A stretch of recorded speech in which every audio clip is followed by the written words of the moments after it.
Rise the ball.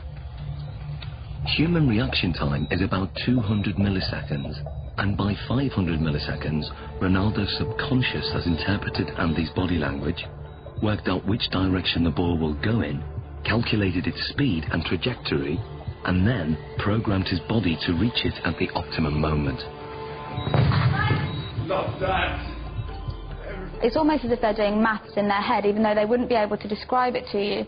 You could see from their performance that Ronaldo saw the first part of the ball flight information. He picked up information from Andy kicking the ball and was able to move his body into the correct position. This is because he's processed the information, he has experience of where the ball is likely to go, he's able to analyse all that as it's coming towards him and therefore connect successfully with the ball.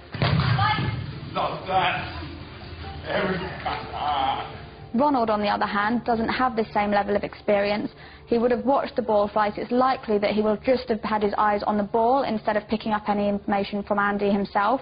And then when the lights go down and it's black, he's kind of stranded in no man's land a little bit and just has to do his best to react, but is naturally going to struggle with that. So far, the lights have been shut off when the ball is in midair. But now, the lights will be turned off just at the moment Andy kicks it. Can Ronaldo score with only Andy's body language to go on? Here you go, we'll get one. We good? Yeah, good.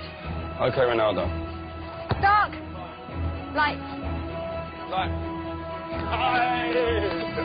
Ronaldo, pull it. What was that, shoulder? Great finish, great finish.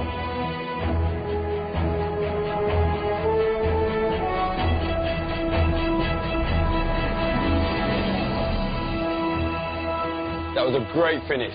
This is great, because I imagine the ball is coming. I scared to go with the face, so I'll go with half chest, half shoulder, and then put the ball inside. Quality. Great finish.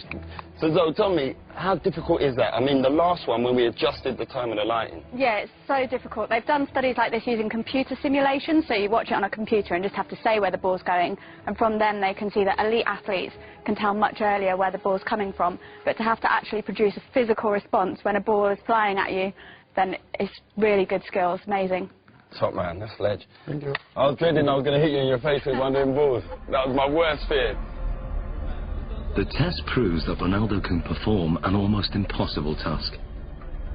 He can make decisions this quickly and with such little information to go on because in his subconscious he's an expert in the science involved.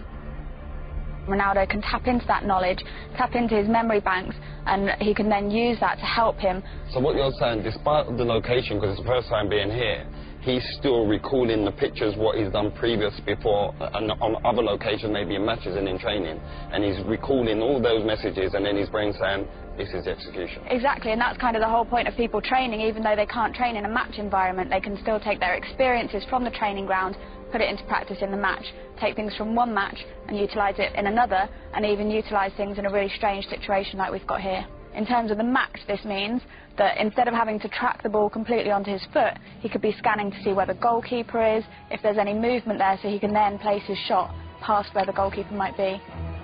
Well, it's base of my success is to improve myself all the time. So this is why I'm one of the best players in the world.